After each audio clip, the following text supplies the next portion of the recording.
As we continue to celebrate this Thanksgiving weekend, we come closer to Election Day in Warner Robins. There are just 4 days until voters hit the polls to choose a mayor. This week, we sat down with the candidates LaRhonda Patrick and Randy Toms about some of the top issues of this election cycle. Kalisha Moore shares their take on the city's finances as Warner Robins deals with a lien after a tax reporting issue.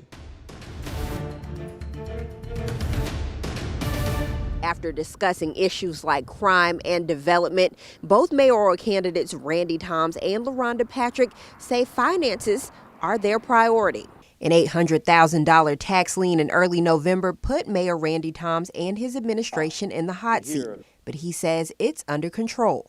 We also contend all of it, at least not all of it. There was some that we've already paid that was actually a back tax issue. So when you look at this idea, even from my opponent, that there's $800,000 of back taxes owed, that's absolutely inaccurate. Tom says it was a mistake in numbers. The IRS lowered the lien amount because much of the taxes were actually paid. But Patrick says, mistake or not, it creates a problem for both the city and its taxpayers. It's going to affect us going forward.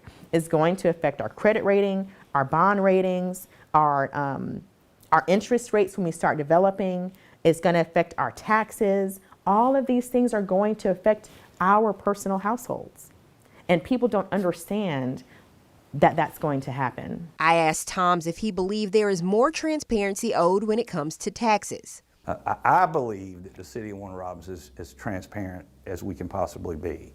Are there ways that we can upgrade some of our technology to make it easier for people to get? But we have more open records requests than anybody probably. Patrick disagrees and points to several lawsuits against the city as part of the financial mess that needs unraveling.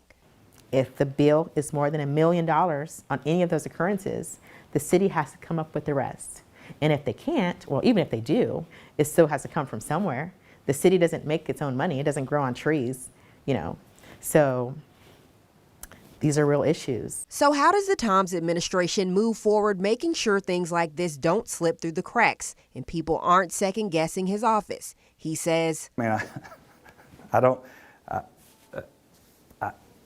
people are always going to second-guess government, right? I'm always going to be open. I have an open-door policy. I always have. I'm transparent. I'm accessible. If anybody wants to come and talk to me, then we'll make a time to talk. And LaRhonda Patrick's plan if she takes office. We need to also have a committee. I understand there is already a finance committee, but I would want the committee to include people whose background is finances. I need people who are strong in that category because that's what's going to help us get through this. In Warner Robins, Kalisha Moore, 13 WMAZ News. As a reminder, Election Day is Tuesday, November 30th. You can only vote if you live within the Warner Robins city limits. Now, for complete coverage of the election cycle and where you can vote on Tuesday, look for our election guide on 13WMAZ.com.